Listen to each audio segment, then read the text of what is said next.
February 24th, 2022, I caught this little piece of journalism on TV. It's Drew. Now, here's the thing.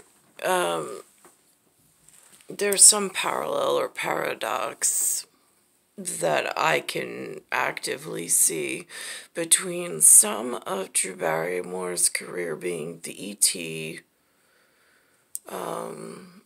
Original movie that she did, and then the 50 First Dates. Other than that, I really haven't followed the career much. I'm sure if you spoke to her, she could parallel it a lot better than I can, but I haven't been following. Just like I don't follow roast beef ball. I don't follow football, but not soccer or the roast beef kind.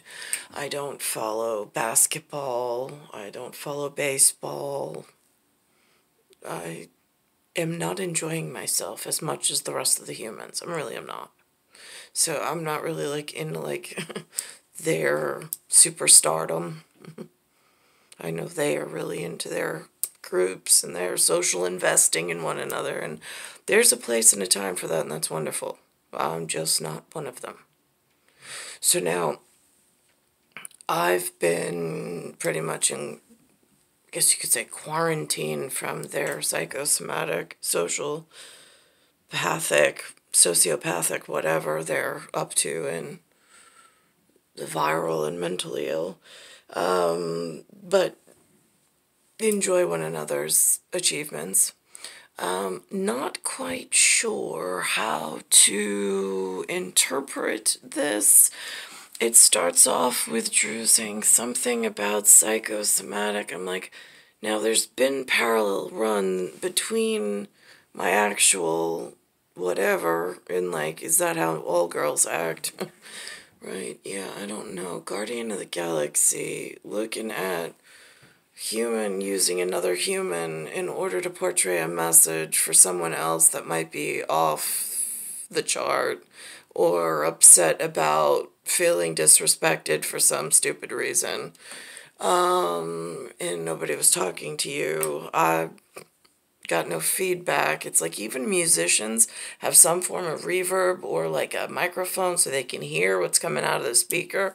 This is the best I get, and then I have to decipher it on top of it because there's nothing that's been followed through the way that I needed it to be. And now I'm in a dangerous part of the galaxy in a ruffian. RU55IN is in Ruffin.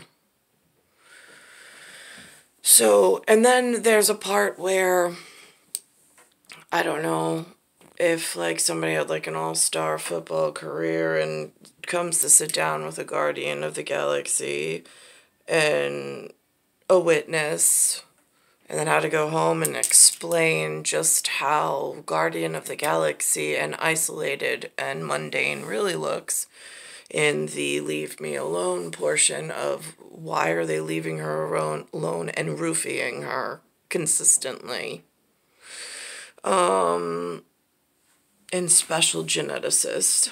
So, there's a part where Drew Barrymore has some contact, but over a picture-in-picture, some special guest. I don't know who the person is. I don't know his name. The reference made, apparently he's on some show called You. I don't know if it's a letter. I don't know if it's a YOU. I missed that part. But anyway, so there's her and someone else, and apparently he's a heartthrob of some sort. So the two girls are climbing over the desk and making absolute fools of themselves for this man who's not even there, just on some picture-in-picture as a special guest. It's awkward to watch.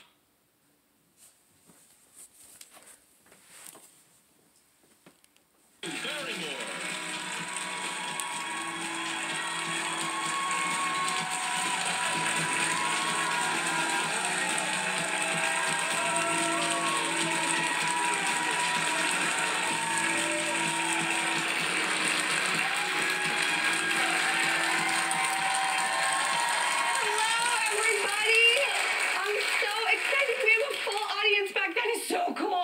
You don't even understand. And if throughout the show, if you're... This is how a human woman apparently reacts when they haven't been withheld from human contact for the majority of their life and withheld from family members that are much needed. So if you're like, is she psycho staring at me? Yes, I am. I'm saying hello and checking out your details and your adornments and just so happy to be here together. And we have a fantastic show ahead. We're going to start off with a supersized, extra special Drew's News. Say that with a lisp. We have a very dynamic duo actually joining us at the desk. Two of my favorite women. So let's get right to it and hit the headlines. Even Drew has been exposed to with her, I guess, Tish or her artistic movie family of some sort. She knows the names of other important people. I have no idea how they learn these things. Most likely exposure to them. I haven't been as fortunate.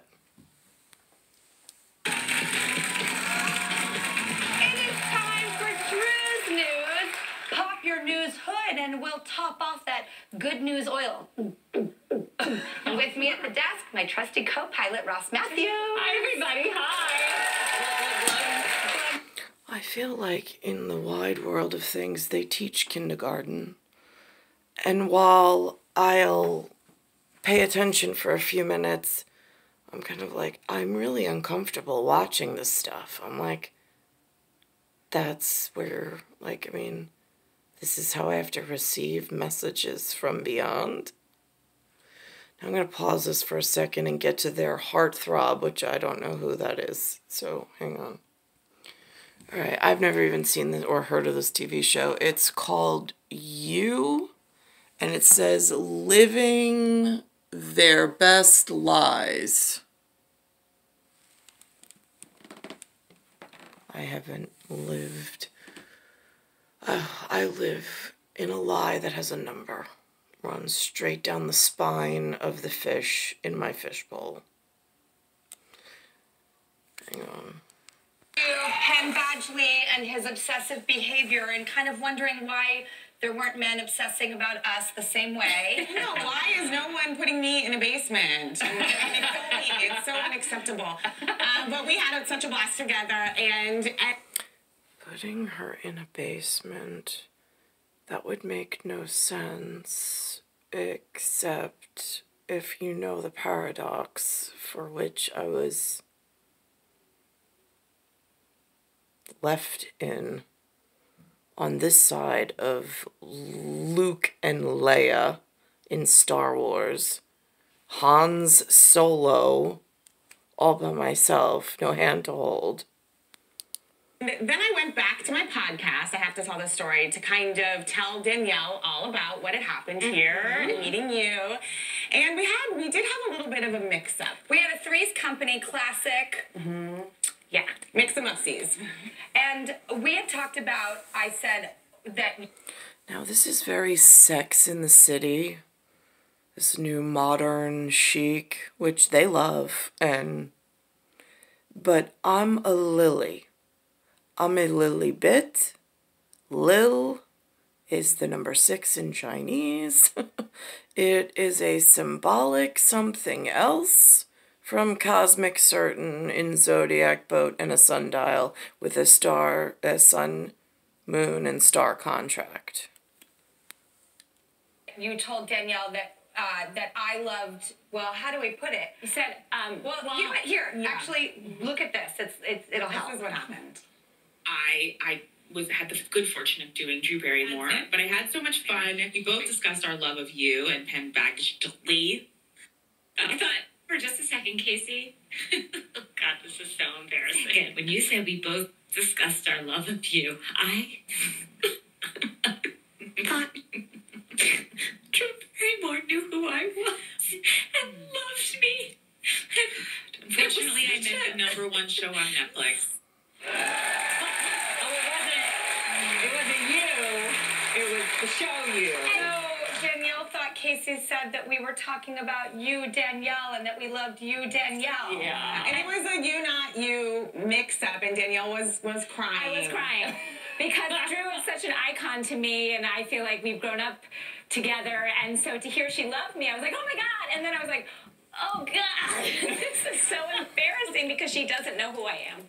Oh, well. It was so hard, but you then reached out because you said, I have to make it up to Danielle, and I myself felt terribly. Again, she was in full-blown explosive tears, both thinking that you loved her and then finding that. And so it was so upsetting, and so you came and surprised us. Yeah, on your bitch sesh, like, amazing, Live show. And I came Dressing me, and I'm crying again. This is a lot of stuff I don't know, and it really hurts my head to have to listen to. All right, so now here the guy comes on, but he's not in his physical self. He's in some form of metaphysical mirror, like Zoom format, I guess, on teleportation, the way that they can do things these days. talking to you. This is so crazy. I was worried that I was I can't believe I'm talking to you. Oh my God, I was worried we were going to you're summon weird people to our lives because we kept talking about why couldn't we be... Hold on. They went over the desk, which was even more... You, I mean, Penn Badgley. What?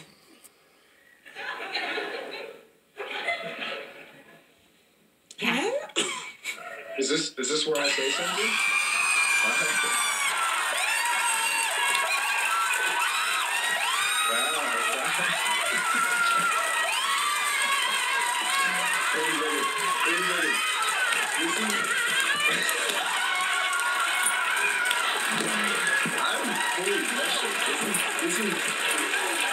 This is genuinely crazy.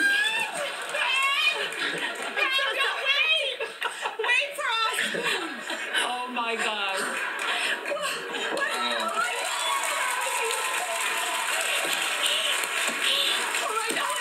Is it all you ever Hold on. Wow. That's what social investing... That's the outcome. Nobody's socially invested in my arrival, my future, or my outcome. It feels. Look your best. Get it together. There we go. Hi. How are you? I'm actually sick and I'm in London, but I'm good. We could take care of you. Yes, I'm available. This baby comes right off. We love you. I can't believe we're talking to you. This is so crazy. I was worried that I was I can't believe I'm talking to you. Oh my God, I was worried we were going to summon weird people to our lives because we kept talking about why couldn't we be loved the way you love? Yeah. And You put me in a glass box and starve me and leave me from the world. Yeah. And it's you. I wish you would stand outside my window and care about what I was thinking and behaving and feeling, and I just... I know. I'm sorry. See, there's some kind of backstory here I haven't been immersed in or part of. So when I watched this, it right over the head. Like that's what the humans say. They say it's over my head. I have no idea. Some humans say it's above my pay grade. I wouldn't say that in this situation. It's just I don't understand what they in their social investing in one another were exposed to that causes this type of visceral reaction. There's so many reasons that can't happen. There's a lot of, but I'm really honored and humbled that. I mean, this is a genuine reaction, and I feel like Pretty genuine. I don't know. Also, it's very touching. you're so wonderful, and You're I so love much you. more than a killer. Yeah, you slay, and I love you in Gossip Girl. I love your movies. I love you in this. Thank you. I have celebrated you for many a decade, and you can consider me pom-poms out for many more to come. Yeah. I guess when you know what someone's career field or their life looks like prior to meeting them, setting up the reaction that they expect of you is really easy. What it's really difficult to do is when you don't know where the hell the world went and what they're up to. Almost like they're planning some grand surprise party and you have no idea when it is, why they're participating this way, or whatever. It makes it difficult to react the way that humans expect of one another. That's really special. Thank you. May we ask what you're up to? You're in London, you know, not feeling up to snuff, and yet you're here. Chicken soup will be on the way. I like your longer hair, and that's just a sidebar. Just turned into Josie Grossi. I was like, Wow, you guys are... Bye, Danielle. oh my God, Danielle! No, I'm Danielle. I mean, look, there's a third one here just for you as well. You know, we can make it a real nice thruple. And Pen, Thrupples are trending. I just want to say, Pen, I'm so proud of my friends for playing it so cool when you came on screen. Obviously, you can go to Netflix to watch the incredibly well-acted, most beautifully performed You. And Pen, by the way, has a new podcast coming out called Pod Crushed. That's right. Where did you come up with that name? It's so good. Yeah. That is actually one of my producing partners. That was her idea. Because it's about middle school. It's really about that formative period of life that can be humiliating and profound and everything in between. And people are sending in their real stories, and then I narrate them, which is a lot of fun. Wow, really. Wow. Are we alive? I don't know what's happening. Is this a fever so dream? alive. Well, it says on the monitor, we'll be right back. I guess.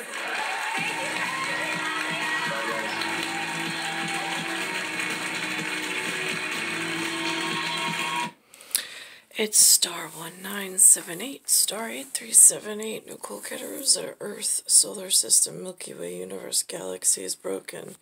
It's Bayside Station, Bayside, New York, 11361. They also mention later on, I think it's in this broadcast, but it's a different guest, something about the word CHINA, whatever sound that makes, is the only one authorized to manipulate DNA. Again, I have no way of verifying or vetting that. Can't confirm or deny that. I would say that whatever. Just saying. I don't know if, the world expected this kind of reaction, but where we are.